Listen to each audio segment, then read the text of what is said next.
Pondok Pesantren Khairul Ulum Dusun Sei Lembu mengadakan peringatan Maulid Nabi Besar Muhammad Shallallahu Alaihi Wasallam. Acara digelar di halaman aula Pondok Pesantren Khairul Ulum Sei Lembu Desa Sei Sanggul Kecamatan Panai Hilir Kabupaten Labuhan Batu Provinsi Sumatera Utara tersebut hari ini Kamis 14 Rabiul Awal 1448 Hijriah bersamaan tanggal 27 Agustus tahun 2026 dimulai sejak pukul 9 WIB pagi hingga selesai. Serta dihadiri Buya Abdurrahman Tanjung, sebagai tuan rumah juga didampingi oleh Hajah Kholiah sebagai pengasuh santri dan santriwati dan acara dihadiri Kapolsek Panai Hilir Ibtu Yuna Hendrawan Gultom SH, MH bersama anggota juga tampak hadir anggota kepengurusan Dapur MBG, Kepala Desa Sei Sanggul diwakili Azrai Sekdes Sei Sanggul, turut hadir Ustadz Dahnijar Kakua Panai Hilir, PLH Camat Kecamatan Panai Hilir Erwin Hapardede. Juga hadir Ustadz yang sengaja diundang dari kota Sigambal yakni Ustadz Adi Purnanda Rambe. Juga hadir wali santri Pondok Pesantren Khairul Ulum tersebut juga ibu guru dan bapak guru serta para undangan yang hadir. Acara diawali dengan pembacaan Gema Wahyu Ilahi oleh santriwati Pondok Pesantren itu serta acara kegiatan bermacam-macam atraksi dan lain-lain. Acara diakhiri dengan salam-salaman satu sama lain serta dilanjutkan acara makan bersama sebagai sedekah jeriah dari Buya Abdurrahman Tanjung bersama keluarga. Syarifuddin Marpaung Kepala Biro Sinar Gebrak TV Labuhan Batu mengabarkan.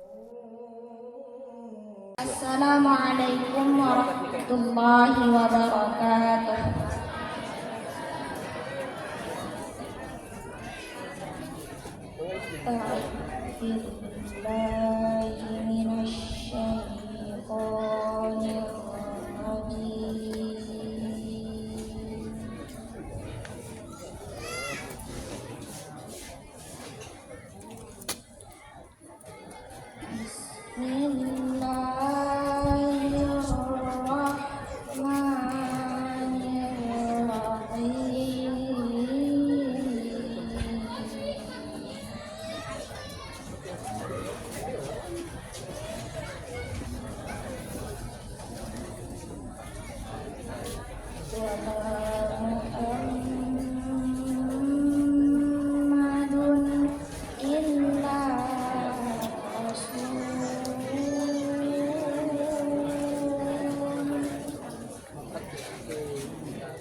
Ternyata bisa, adik-adik.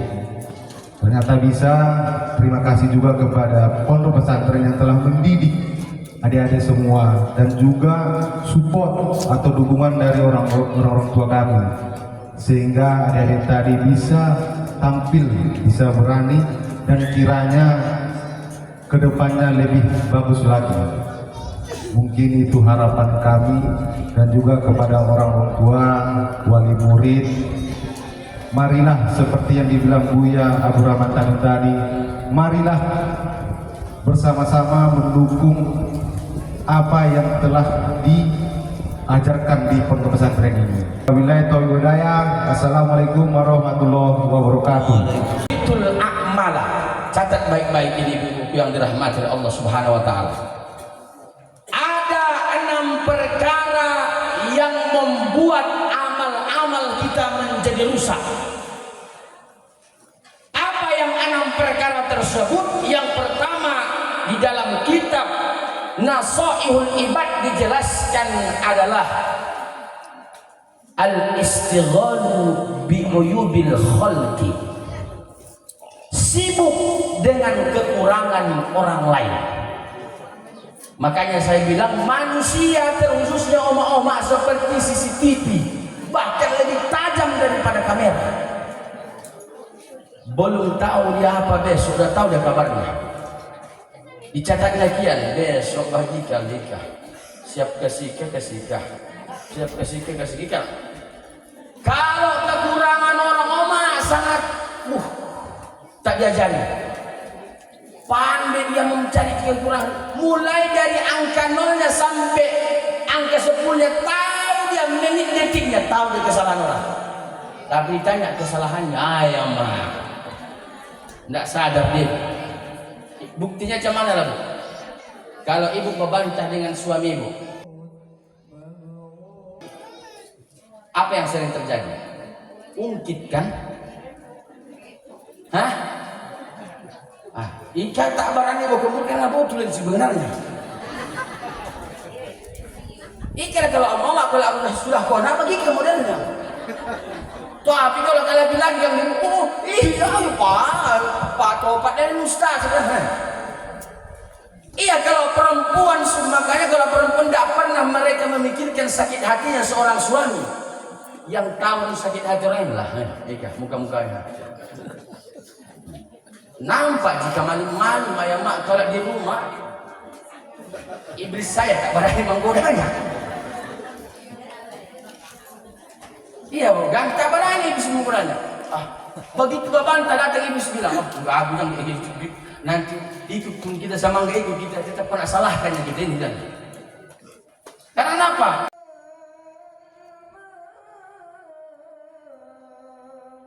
Nur Hajjah, Nur Hibjoh Hasibuan. Yang kedua mendahului kami adalah Ayah Haji Husni Tamrin, dan yang ketiga encik kami yang terakhir yaitu encik Sofian Tanjung. Tinggal 2 lagi penghuni rumah sana. Mudah-mudahan kepada Ibu Hajjah, ibu kami, bunda kami, Allah beri kesehatan, panjang umur, rendah rezeki. Amin. Itu dia. Karena tinggal 2 lagi. Makanya Encik Teti, Encik Pia, Encik Budi sekarang adalah pengganti daripada beliau. Kepada encik-encik kami mohon, saya mohon khusus, tolong betul-betul dijaga pondok pesantren Khairul Ulum ini. Khair artinya baik, ulum artinya jamak daripada ilmu ulum, jamak taksirnya kebaikan ilmu-ilmu. Maka tolong dijaga semua apa yang pernah dibuat beliau, apa yang pernah sudah dicetus beliau. Kalau tidak bisa menambahi, setidaknya pertahankan segala apa yang pernah sudah ditanamkan di pondok pesantren Khairul Ulum ini. Itulah harapan saya. Mungkin kalau saya untuk datang kemari untuk mengajar masih dalam keadaan PR, tidak saya tolak dan tidak saya terima. Tapi sampai sekarang masih dalam keadaan PR, karena kata saya ke Encik, cemana mau saya buat Encik? Sedangkan di sana aja Encik cuma 1 guru asrama. Kalau saya berangkat Encik, siapa yang tinggal di sini? Insya Allah nanti kita bahas kembali bagaimana caranya, bagaimana solusinya ke depan. Ibu-ibu yang dirahmati Allah Subhanahu wa taala. Itu kisah-kisah, artinya ibu-ibu, kalau orang ibu enggak, yang ada wali murid mungkin bertanya-tanya kan, Pak, saya bukan orang asing. Ingat, saya bukan orang asing. Nanti baru kita kasih gajinya. Sekitar aja gajinya. Dunia dan akhirat, amin ya rabbal. Tapi yakin dan percayalah wahai anak-anakku yang dirahmati oleh Allah Subhanahu wa taala. Mungkin ini sudah hilang dari benak pikiran guru-guru kita. Mungkin, kalau mungkin ada yang lupa ataupun mungkin sudah cemana nggak tahu saya. Apa kata beliau dulu? Ketika kami pertama kali jumpa di kota Medan, pas Bintek, orang masuk kalau kami jalan-jalan sambil cerita-cerita. Kau sekarang orang mana? Orang sini ya, orang sini Ustaz. Saya dulu manggil Ustaz. Kalau ceritanya manggil ayah panjang ceritanya. Kalau singkatnya dulu dia sakit. Saya panggil Ustaz. Jangan panggil lagi aku Ustaz. Jadi apa saya panggil? Panggillah aku ayah. Kalau memang kalimat ayah yang membuat Ustaz sehat, mulai detik ini, hari ini engkau saya panggil sebagai ayah. Itulah alhamdulillah sehat. Ayah, itu ceritanya. Jadi apa katanya sama saya? Adi, kunci mengajar supaya murid-murid itu sukses sebenarnya duanya kuncinya katanya. Apa itu ya? Kuncinya pertama adalah murid itu ikhlas menerima ilmu yang disampaikan guru, dan guru juga ikhlas menyampaikan ilmu itu tadi. Selesai katanya. Tapi kalau nggak ada yang dua ini, andai guru saja yang ikhlas menyampaikan ilmu tapi murid tidak ikhlas menerimanya, harap hampa semuanya. Bukan berarti saya mengajari limau yang berduri, atau bukan mengajari ikan berenang dalam kolam. Kita sama-sama tahu itu semuanya, tinggal hanya pengamalannya yang kurang, termasuk diri saya pribadi. Bapak-bapak dan ibu-ibu yang dirahmati oleh Allah Subhanahu wa taala, kalau pembahasan saya sebenarnya bukan tentang itu ke situ semua, tidak. Karena datang saja saya ke sini sebenarnya Bu sudah bangga. Makanya saya katakan tadi malam sama Ibu Hajjah, Bu, sebenarnya saya tak bisa datang. Berkali-kali saya ditelepon. Saya posisinya di Sedimpuan pada saat itu mengurus, lagi pilis-pilisnya mengurus izin sekolah. Kira-kira bagian bukan? Tidak saya bilangkan kita sekolah siapa. Izin sekolah bagian ceritanya. Bapak-bapak dan ibu-ibu, itulah penyebabnya saya tak bisa hadir.